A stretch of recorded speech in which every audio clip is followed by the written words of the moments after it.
আমার কি মনে হচ্ছে জানো তো জয়াদি, ঈশ্বর নিজেই বোধহয় এই দিদিকে আমাদের এখানে পাঠিয়ে দিয়েছিলেন। এই বাড়িতে আর কোনোদিন কোনো অমঙ্গল হবে না, শুধুই মঙ্গল হবে, দেখে নিও।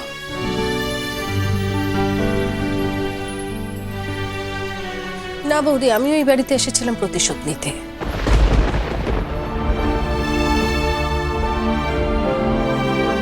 আমি যা যা পাইনি, আমার সবটুকু না পাওয়া আমি উসুল করতে এসেছিলাম এই বাড়িতে। তো আজকে আমার মনে হচ্ছে যে আমি যা পেতে এসেছিলাম আর আমি যা পেয়েছি তার কোনো তুলনা হয় না। আমি এতগুলো সম্পর্ক, আমি জীবনে সব পেয়েছি, সব অর্জন করেছি। আমি সব অর্জন করেছি, কিন্তু যেটা অর্জন করতে পারিনি সেটা হলো সম্পর্ক। আমি এতগুলো সম্পর্ক পেলাম, আমার জীবনে তো কোনো সম্পর্ক ছিল না। আমার জীবনে কোনো সম্পর্ক ছিল না বলে আমি গরিব ছিলাম। আজ আমি সত্যিকারের ধনী দাদা।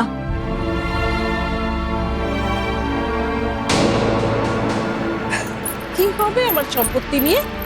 আমার টাকা পয়সা কি হবে? আমি কাদের জন্য টাকা পয়সা খরচা করব? আমার কোনো কিছুর অভাব ছিল না। আমার জীবনে শুধু সম্পর্কের দরকার ছিল, ব্যাস। এ বাড়িতে এসে এ বাড়ির এতগুলো মানুষকে দেখতে দেখতে, তাদের সঙ্গে থাকতে থাকতে আমি যে কখন জড়িয়ে গেছি।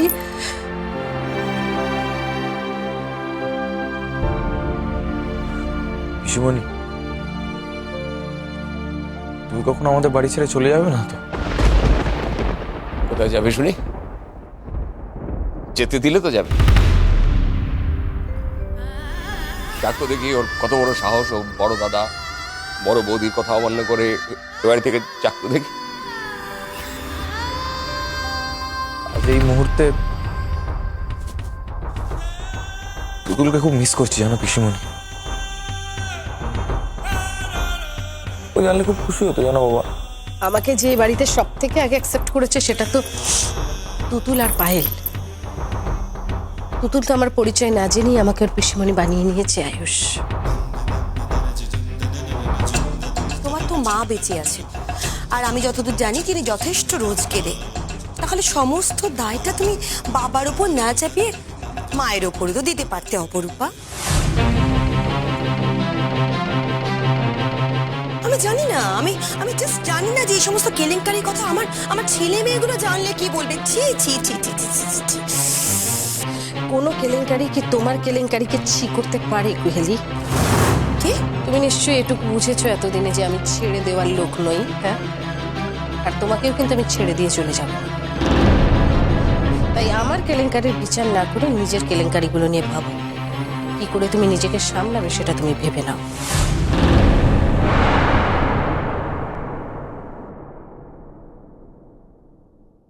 অপরূপা, আন্টি, আমার সংসারে সব ছিল, শুধু অভাব ছিল একটি মেয়ে। ঈশ্বর সেই অভাব পূরণ করলো। দেখো, মায়ের কাছে চলে গিয়ে আমার কোলটা ফাঁকা করে দিও না।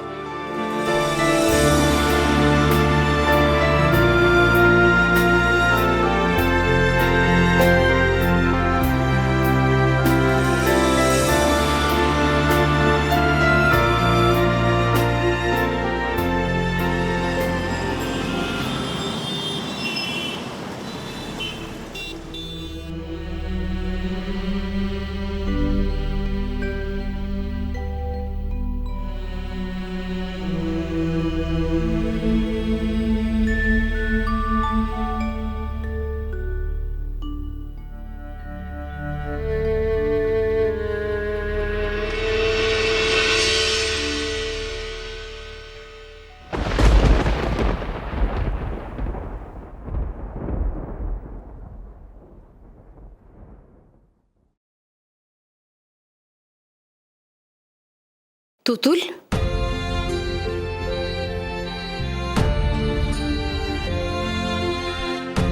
পিসিমণি,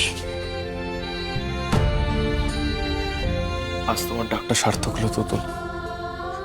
তুমি আবার এখানে এসো আয়ুষ। তোমাকে না এত করে বোঝালাম যে তুমি আর এখানে এসো না, কথা শুনলে না তো আমার। তোমার সব কথা শুনবে এমন প্রমিস আমি করেছি নাকি কখনো? তুমি কেন এরকম বোকার মতো কথা বলছো তুতুল? হ্যাঁ, আয়ুষ তোমার কে হয়? হাজবেন্ডের থেকে বেশি অধিকার কার আছে বলো? ও এখানে আসবে না? ওয়াইফের বিপদে যদি হাজবেন্ড পাশে না থাকবে তাহলে কে থাকবে?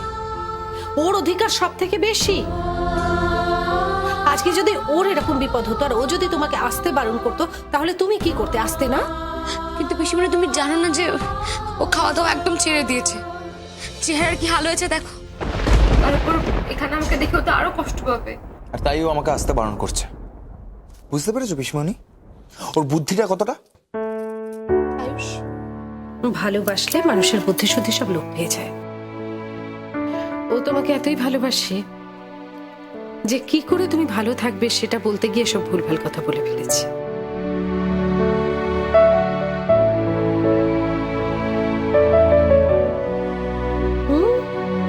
আমার লজ্জা পাওয়া হচ্ছে।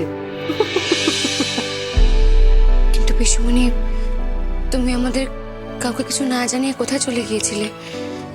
আমার কত চিন্তা হচ্ছিল তোমার জন্য, তুমি জানো। কি ভাবলে?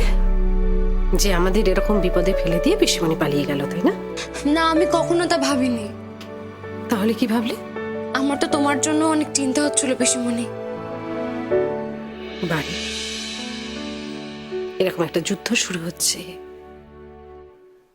আমাকে তো ভালো ভালো সৈন্য সামন্ত জোগাড় করতে হবে নাকি? সৈন্য সামন্ত?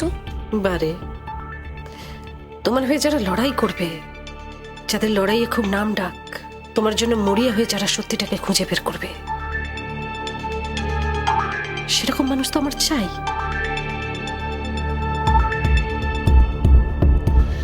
আমি সব কথা একেবারে পাকা করে এসেছি। ও, তোমার জন্য দিল্লি থেকে ব্যারিস্টার আসছে। ব্যারিস্টার? ব্যারিস্টার শব্দটা তোমার কানে খুব চেনা লাগলো না? পিসিমণি আগে গল্পে গল্পে বলেছিল যে যার সঙ্গে পিসিমণির বিয়ের কথা হয়েছিল সে একজন ব্যারিস্টার, তার নাকি খুব নাম যশ।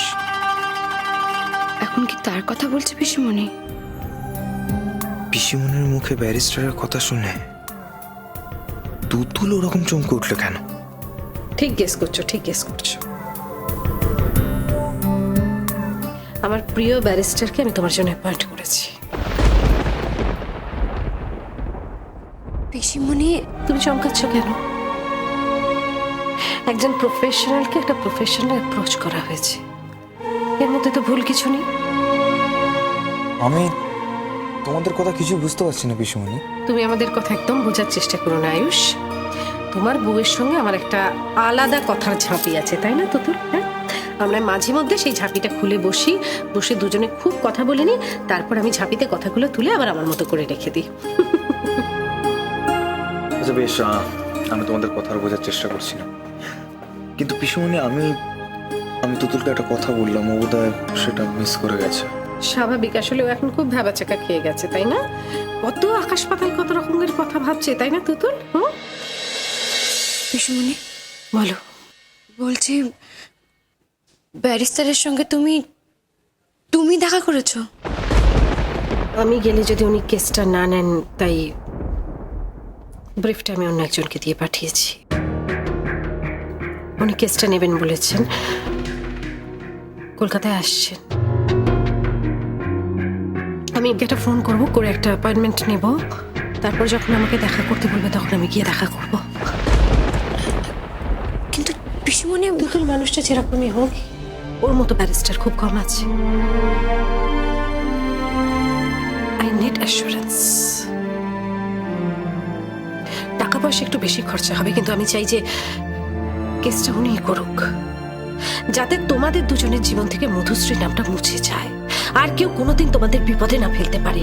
তোমরা স্বামী স্ত্রী যাতে নির্ঝঞ্ঝাটে সারা জীবন সংসার করতে পারো, ব্যাস। তুতুল, তুমি কি জানো এই পিসমণি আমাদের সত্যিকারের পিসমণি? এতদিন এরকমই কত কিছু কল্পনা করেছি, তার মানে আজকে আমার সেই কথাটাই সত্যি হয়ে গেল। কি ব্যাপার, আমাদের এরকম চোখ গোল গোল করে তাকিয়েছো কেন? এমন একটা অবস্থায় আছো যে মনের মতো করে তো আদরও করতে পারছি না, তাই না? খুব তাড়াতাড়ি তোমাকে নিয়ে যেতে চাই এখান থেকে, তারপর অনেক কাজ বাকি আছে তুতুল। পিসিমণি, বলো। তুমি আমাকে একদিন বলেছিলে যে তুমি এখানে একটা কাজের জন্য এসেছো, আর সেই কাজটা হয়ে গেলে তুমি এখান থেকে চলে যাবে। চোখের